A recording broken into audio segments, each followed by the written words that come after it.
একাদশ মান শ্ৰেণীত নামভৰ্তি কৰিব তেওঁলোকে গৰম বন্ধৰ 2টা মাহ বাদ দি প্ৰত্যেক মাহত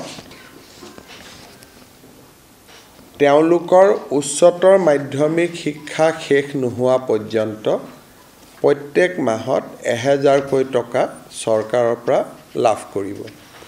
অৰ্থাৎ হায়াৰ সেকেন্ডাৰী ফাৰ্ষ্ট ইয়াৰত এইবাৰ যিসকল ছোৱালীয়ে নামভৰ্তি কৰিছে তেওঁলোকে হায়াৰ সেকেন্ডাৰী পৰীক্ষা বা পাঠ্যক্ৰম সম্পূৰ্ণ কমপ্লিট নকৰালৈ 1000 টকা চৰকাৰৰ পৰা প্ৰতি মাহত তেওঁলোকে পাব আৰু এই পুঁজিটো প্ৰত্যেক মাহৰ 11 তাৰিখে তেওঁলোকৰ বেংক একাউণ্টত চৰকাৰে পঠিয়াই দিব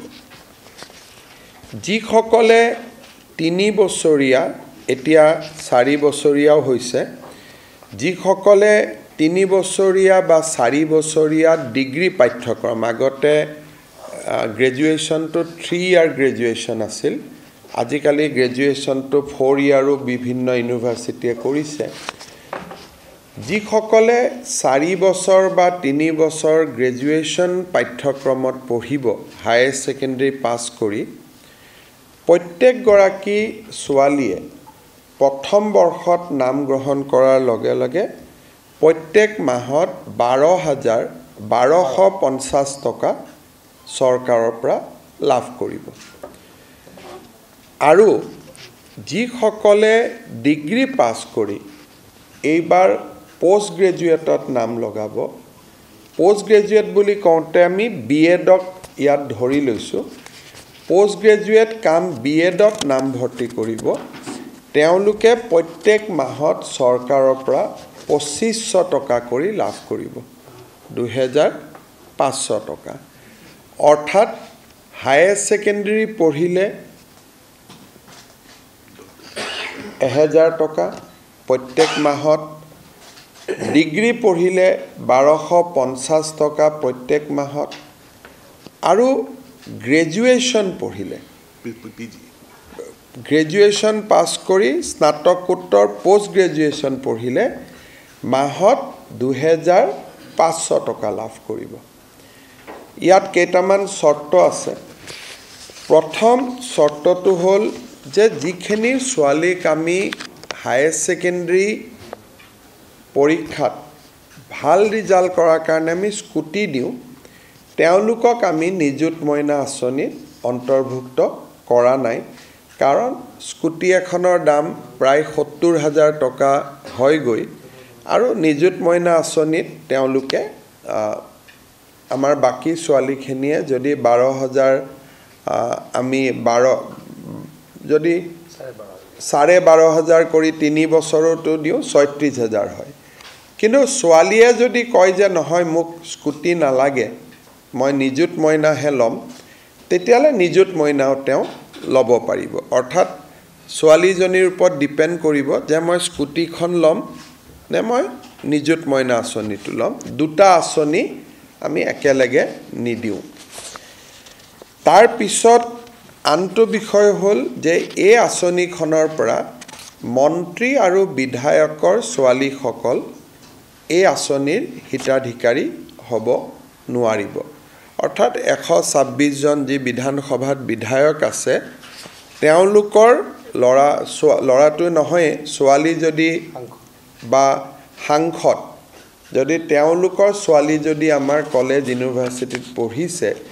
তেতিয়াহ'লে তেওঁলোকো এই আঁচনিৰ হিতাধিকাৰী হিচাপে স্বীকৃতি নহ'ব আৰু যোনে প্ৰাইভেট স্কুল কলেজত ফিজ দি পঢ়ে ধৰক মই প্ৰাইভেট কলেজত নাম লগাইছোঁ মই মাহত 10,000 টকা কলেজখনক ফিজে দিওঁ ৰয়েল গ্লোবেলত পঢ়িছোঁ কাজিৰঙা ইউনিভাৰ্চিটিত পঢ়িছোঁ প্ৰাইভেট ইউনিভাৰ্চিটি আৰু প্ৰাইভেট কলেজখিনিৰ ছাত্ৰ ছাত্ৰীয়ে বা ছাত্ৰীয়ে এই আঁচনিখনৰ হিতাধিকাৰী বুলি বিবেচিত নহ'ব কিন্তু ভেঞ্চাৰ কলেজত যদি কোনোবাই পঢ়ে বা ভেঞ্চাৰ হায়াৰ সেকেন্ডাৰী স্কুলত পঢ়ে ভেঞ্চাৰ জুনিয়ৰ কলেজত পঢ়ে তেওঁলোক এই আঁচনিখনৰ হিতাধিকাৰী হ'ব এই আঁচনিখনৰ হিতাধিকাৰী হ'বৰ বাবে আমি একোখনকৈ প্ৰপত্ৰ পূৰণ কৰিব লাগিব জুলাই মাহত যেহেতু এডমিশনৰ প্ৰসেস চলি আছে সম্পূৰ্ণ পোষ্ট গ্ৰেজুৱেচন কমপ্লিট কৰিবৰ কাৰণে এডমিশন কমপ্লিট কৰিবৰ কাৰণে আগষ্ট মাহ পৰ্যন্ত যাবগৈ কিন্তু আমি জুলাই মাহৰ পৰা এই এডমিশনৰ প্ৰপত্ৰসমূহ আমি বিতৰণ কৰিম একোখন এৱাৰনেছ মিটিং হ'ব আৰু কলেজ আৰু ইউনিভাৰ্চিটিত এৱাৰনেছ মিটিং কৰি বিশেষকৈ নৱাগত আদৰণি সভা আদিত যেহেতু এটো ফৰ নিউ এডমিশন হ'ব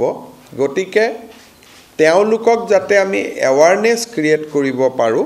তাৰ কাৰণে একোখন এৱাৰনেছ মিটিং হ'ব এই গোটেই আঁচনিটো বাল্য বিবাহৰ বিৰুদ্ধে প্ৰস্তুত কৰা এখন আঁচনি গতিকে বিবাহিতা ছাত্ৰী এই আঁচনিৰ বাবে হিতাধিকাৰী নহব কিন্তু পোষ্ট গ্ৰেজুৱেট পৰ্যায়ত বিবাহিতা ছোৱালীও এই আঁচনিৰ সুবিধা ল'ব পাৰিব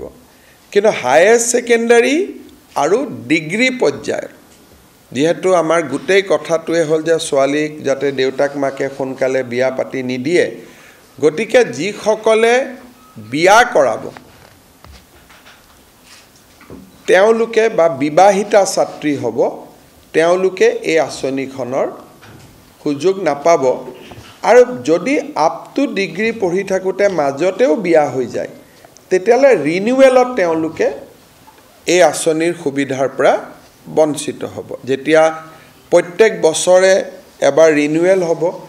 আৰু কোনোবা ছোৱালী যদি শিক্ষা আধাতে সামৰি ড্ৰপ আউট হৈ যায় তেতিয়া হলেও এই আঁচনিখনৰ সুবিধা নাপাব শেষত কোনোবা যদি ছোৱালী ৰেগিং ইনডিসিপ্লিন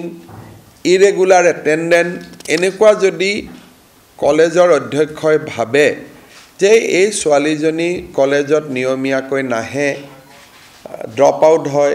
পৰীক্ষাত তেওঁলোকে হায়াৰ সেকেন্ডাৰী ফাৰ্স্ট ইয়াৰৰ পৰা সেকেন্ড ইয়াৰ প্ৰমোশন নাপালে বা ডিগ্ৰী ফাৰ্স্ট ইয়াৰৰ পৰা ডিগ্ৰী সেকেন্ড ইয়াৰ প্ৰমোশন নাপালে তেতিয়াও ৰিনিউৱেলৰ সময়ত এই আঁচনিখনৰ পৰা তেওঁলোক বঞ্চিত হ'ব যদিও এই আঁচনিখনৰ লগত জড়িত নহয় আমি ইলেকশ্যনৰ আগত বা বিশেষকৈ যোৱাবাৰ স্কুটি দিওঁতে আমি এটা কথা ঘোষণা কৰিছিলোঁ যে অহাবাৰৰ পৰা 75% পোৱা ছোৱালীহে স্কুটি পাব কিন্তু এডুকেশ্যন ডিপাৰ্টমেণ্টে অধিসূচনাখন নোলোৱা কাৰণে এইবাৰ আমি 60% পোৱা ছোৱালীকো আমি স্কুটি দিম অহাবাৰৰ পৰা নিদিও তেতিয়ালৈকে আমি এডভাৰটাইজ আদি বা অধিসূচনা আমি প্ৰকাশ কৰিম কিন্তু MCC model code of conduct থাকা কাৰণে এডুকেশ্যন ডিপাৰ্টমেণ্টে অধিসূচনাখন দিব নোৱাৰিলে সেইকাৰণে বহুতে হয়তো ক'ব পাৰে যে আমাৰ লগততো গভৰ্ণমেণ্ট অৰ্ডাৰ নাই গতিকে মন বেয়া হ'ব পাৰে সেইকাৰণে এইবাৰ আমি আপ টু 75% নকৰি 60% ছোৱালীকো আমি স্কুটি দিম প্ৰায় 50,000 ছোৱালীয়ে এইবাৰ স্কুটি পাব গতিকে নিযুত মইনা আঁচনিখনৰ প্ৰথম ধনটো আমি 11 অক্টোবৰত বেংক একাউণ্টত ট্ৰান্সফাৰ কৰিম ইয়াৰ মাজত প্ৰপত্ৰ আদি পূৰণ হ'ব এইবাৰ যিসকল ছোৱালীয়ে প্ৰপত্ৰ পূৰণ কৰি নিযুত মইনা আঁচনি পাব দ্বিতীয় বৰ্ষত আৰু তেওঁলোকে প্ৰপত্ৰ পূৰণ কৰিব নালাগে তেওঁলোকৰ খালি কোনখিনি কোনোবা বিয়া হৈ গ'ল নেকি কলেজত আহা নাই নেকি সেইখিনি আমি কলেজৰ প্ৰিন্সিপালৰ পৰাই ৰিপৰ্ট লৈ ল'ম আৰু তাৰ ভিত্তিত আমি কাম কৰিম তেওঁলোকে এবাৰ ফৰ্ম ফিল আপ কৰাৰ পিছত দ্বিতীয়বাৰ ফৰ্ম ফিল আপ কৰিব নালাগে এই ফৰ্মখনত দেউতাক মাকৰো এটা সহি লাগিব গতিকে কোনোবা দেউতাক মাকে যদি ভাবে যে মোৰ আৰ্থিক অৱস্থা ভাল আৰু ছোৱালীজনীক এই আঁচনিটো লৈ পেলাই মই চৰকাৰখনক আৰ্থিক বোজা দিব খোজা নাই কোনোবা ছোৱালী যদি নিজে আঁতৰি আহিব খোজে বা দেউতাক মাকে যদি আঁতৰাই দিব খোজে তেতিয়া তেওঁলোকে স্ব ইচ্ছাই পাৰিব আদাৰৱাইজ ইয়াত কোনো ইনকাম স্ল্যাব নাই বিপিএল এপিএল বুলি কথা নাই কলেজ বা মহাবিদ্যালয় বা বিশ্ববিদ্যালয়ত যোনেই পঢ়ে তেওঁলোকে এই আঁচনিখনৰ সুফল পাব এই আঁচনিখনৰ প্ৰপত্ৰ মই আগতে কোৱাৰ দৰে জুলাইৰ 1 তাৰিখৰ পৰা আমি কলেজবিলাকত বিতৰণ আৰম্ভ কৰিম বিশ্ববিদ্যালয়ত বিতৰণ ছেপ্টেম্বৰত হ'ব কাৰণ তেওঁলোকৰ এডমিশ্যন আগষ্টলৈকে চলি থাকিব আৰু প্ৰথম ইনষ্টলমেণ্টটো আমি 11 অক্টোবৰত দিম আৰু তাৰ পৰা তেওঁলোকে নিয়মীয়াকৈ পাই থাকিব জুন আৰু জুলাই মাহত তেওঁলোকে এই আঁচনিটো নাপাব কাৰণ জুন আৰু জুলাইত ম্যাক্সিমাম এডুকেশ্যন ইনষ্টিটিউট বন্ধ থাকে আৰু আমি আঁচনিখন 10 মাহৰ বাবে আমি দিম এটা বছৰত সেই কাৰণে প্ৰত্যেক বছৰত জুন আৰু জুলাই মাহত এইটো ডিবিটি নহয় আন মাহ কেইটাত এই আঁচনিটোৰ ডিবিটি হৈ থাকিব এই আঁচনিখনৰ কাৰণে এই বছৰ চৰকাৰে 300 কোটি টকা খৰচ কৰিব আৰু যেতিয়া 4 বছৰ ডিগ্ৰী কোৰ্ছলৈকে কাৰণ এই বছৰ প্ৰথম বৰ্ষৰ ষ্টুডেণ্টখিনিয়ে পাব লাহে লাহে দ্বিতীয় তৃতীয় চতুৰ্থ ইয়াৰলৈকে পাব টোটেল 10 লাখ ছোৱালীক এই আঁচনিখন আমি সুবিধা দিম তাৰমানে এই আঁচনিখন আমি হিচাপ কৰি চাইছোঁ 5 বছৰ এই আঁচনিখন চলিব আৰু শেষৰ বছৰলৈকে যেতিয়া আমি হিচাপ কৰিম শেষ বছৰটোত এই আঁচনিৰ পৰিমাণ বা আউটগো 1500 কোটি টকা হ'ব এই বছৰ 300 কোটি হ'ব অহা বছৰ 600 কোটি হ'ব তাৰ পিছৰ বছৰ অকল ডিগ্ৰীত থাৰ্ড ইয়াৰ থাকে হায়াৰ ছেকেণ্ডেৰীত নাথাকে পোষ্ট গ্ৰেজুৱেটত থাৰ্ড ইয়াৰ নাথাকে গতিকে থাৰ্ড ইয়াৰত 300 নাবাঢ়ে 300 600 প্ৰথম 2 বছৰত বাঢ়িব থাৰ্ড ইয়াৰত 150-200 কোটি টকাকৈ বাঢ়িব কিন্তু এই আঁচনিখনে জি ইয়াৰ গ্ৰছ এডমিশ্যন ৰেচিঅ'টো এনৰোলমেণ্ট ৰেচিঅ'টো বহুত বঢ়াই দিব বিশেষকৈ কলেজত অহা যোৱাৰ পইচাৰ অসুবিধা হোৱাৰ কাৰণে বহুত দুখীয়া মানুহে নিজৰ ল'ৰা ছোৱালীক কলেজত বিশেষকৈ ছোৱালীক কলেজত নপঠায় গতিকে আজি এই আঁচনিখনে এই বছৰটোত আমি এটা ইণ্টাৰনেল যেটো হিচাপ কৰিছিলোঁ এই বছৰটোত প্ৰায় 2 লাখ ল'ৰা ছোৱালীক সামৰি ল'ব কিন্তু গোয়িং এহেড যেনেকৈ অলপ আগতে ৰনোজ পেগু ডাঙৰীয়াই কেবিনেটত এটা ডেটা দিছিলে যে স্কুটি ফাৰ্ষ্ট ডিভিজন কৰা ছোৱালীয়ে পাই কাৰণে এইবাৰ 40,000 ছোৱালীয়ে হায়াৰ ছেকেণ্ডেৰীত ফাৰ্ষ্ট ডিভিজন পাইছে কিন্তু লৰাই ফাৰ্ষ্ট ডিভিজন পাইছে 11-12 হাজাৰ তাৰমানে ছোৱালীৰ ফাৰ্ষ্ট ডিভিজনৰ সংখ্যাটো স্কুটিখনৰ কাৰণে বহুত বাঢ়ি গৈ আছে মই ভাবোঁ যে নিযুত মইনা আঁচনিখনেও ছোৱালীৰ মাজত গ্ৰছ এনৰোলমেণ্ট ৰেচিঅ' অভাৱনীয়ভাৱে অহা কেইবছৰমানত বৃদ্ধি কৰিব আৰু আমাৰ উদ্দেশ্যটো হ'ল যে বাল্য বিবাহ বা ড্ৰপ আউটটোৰ বিৰুদ্ধে যুঁজিবৰ কাৰণে 5 বছৰ আমি যদি ছোৱালীসকলক কলেজ বা স্কুলত লৈ আহিব পাৰোঁ তাৰ পিছতই অটোমোডত চলি থাকিব বা স্বয়ংক্ৰিয়ভাৱে কাৰণ বায়েকগৰাকী যদি স্কুলত গৈছে ভনীয়েকগৰাকীয়েও পিছত স্কুলত যাব সেইকাৰণে এই আঁচনিখন 5 ইয়াৰ্ছৰ কাৰণে এই ধৰণে থাকিব ভৱিষ্যতে 5 বছৰ পিছত আঁচনিখনৰ সফলতা বিফলতাৰ ওপৰত নিৰ্ভৰ কৰি তাক ৰিফাইনো কৰিব পৰা যাব মডিফাই কৰিব পৰা যাব কিন্তু আজি কেবিনেটে ইয়াক 5 বছৰৰ কাৰণে এই আঁচনিখন অনুমোদন কৰিছে আপোনালোকৰ যদি কিবা প্ৰশ্ন আছে আপোনালোকে সুধিব পাৰে মিস্টাৰ চিফ মিনিষ্টাৰ এটা কথা জানিব খুজিছোঁ এইখনত আপুনি যোনটো ক'লে যে গ্ৰেজুৱেশ্যন পঢ়ালৈকে যদি বিয়া হয় তেতিয়াহ'লে স্কিমটো নাপায় কিন্তু সাধাৰণতে যোনটো দেখা যায় হায়াৰ ছেকেণ্ডেৰী ধৰি লওক আপোনাৰ 16 পৰা 18 বছৰলৈ থাকে 18 বছৰ হ'লে যিকোনো ছোৱালী বিয়া পাতিব পাৰে গ্ৰেজুৱেশ্যনৰ মাজত আমি ছোৱালীক বিয়া পতাটো ডিলে কৰাব খুজিছোঁ যাতে ছোৱালীজনীয়ে শিক্ষা শেষ কৰে আমি এই গোটেই স্কিমটোৰ উদ্দেশ্য হ'ল কনষ্টিটিউশ্যনেল লিমিট মতে আমি যাব খোজা নাই 18 বছৰ 21 বছৰ আমাৰ কথাটো হ'ল যে ছোৱালীজনী বিবাহ যিমান পাৰে দেৰিকৈ হওক তাই যাতে নিজৰ ভৰিৰ ওপৰত নিজে থিয় হ'ব পাৰে এতিয়া ডিগ্ৰী ফাৰ্ষ্ট ইয়াৰত তাইক এডমিশ্যন হ'ল বিয়া হৈ গ'ল এতিয়া আমাৰ উদ্দেশ্যটো হ'ল দেউতাক মাকৰ ওপৰত আমি যাতে এটা মৰেল প্ৰেছাৰ দিব পাৰোঁ যে অন্তত গ্ৰেজুৱেশ্যনলৈকে ছোৱালীক আপুনি বিয়া নিদিব গতিকে ইয়াত আমাৰ গোটেই উদ্দেশ্যটো হ'ল টু পোষ্ট গ্ৰেজুৱেটৰ চিট কম সেইকাৰণে পিজিৰ ক্ষেত্ৰত বিয়া হ'লেও এই আঁচনিটোৰ সুবিধা লাভ কৰিব পাৰিব মুখ্যমন্ত্ৰী ডাঙৰীয়া কলেজৰ অধ্যক্ষৰ কি কি ক্ষমতা থাকিব আৰু ইমান এটা ডাঙৰ আঁচনিৰ কাৰণে এৱাৰনেছৰ কাৰণে আপোনালোকে কি কি ব্যৱস্থা লৈছে আমি জুলাই মাহত প্ৰত্যেকখন কলেজতে আমাৰ মন্ত্ৰী বিধায়কসকলৰ উপৰিও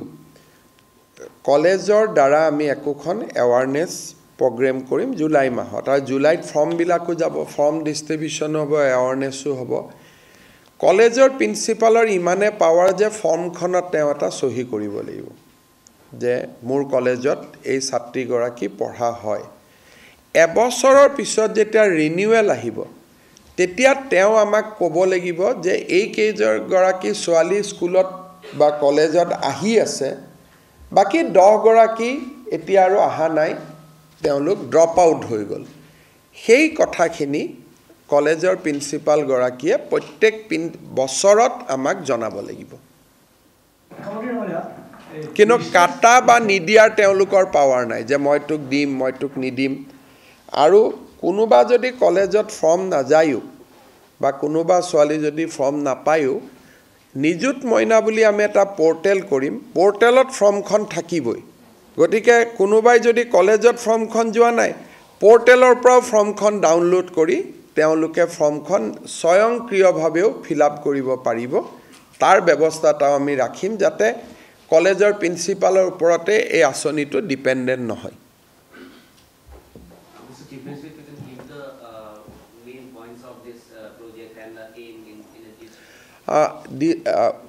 Assam government has announced today a unique scheme to fight against early marriage of girl students and also to inspire them to continue with their education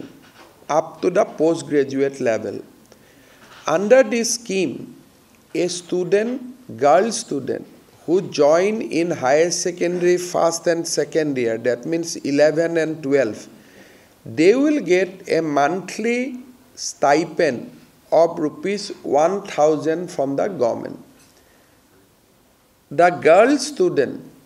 who will get themselves admitted in degree courses, graduation courses, they will get 1,250 rupees per month from the government. Those who are pursuing post-graduation, they will get rupees 2,500 from the state government every month. Through this scheme, we want to prevent child marriage in Assam and we want to take the responsibility of girls' education on the shoulder of the government. Basically, this amount when a student will receive every month and we have fixed the date on 11, every month on 11 this money will be transferred. The burden on the guardian or parents will be reduced to a large extent and they will be able to send their daughters in spite of economic hardship to the college and university. So this is a unique scheme conceived.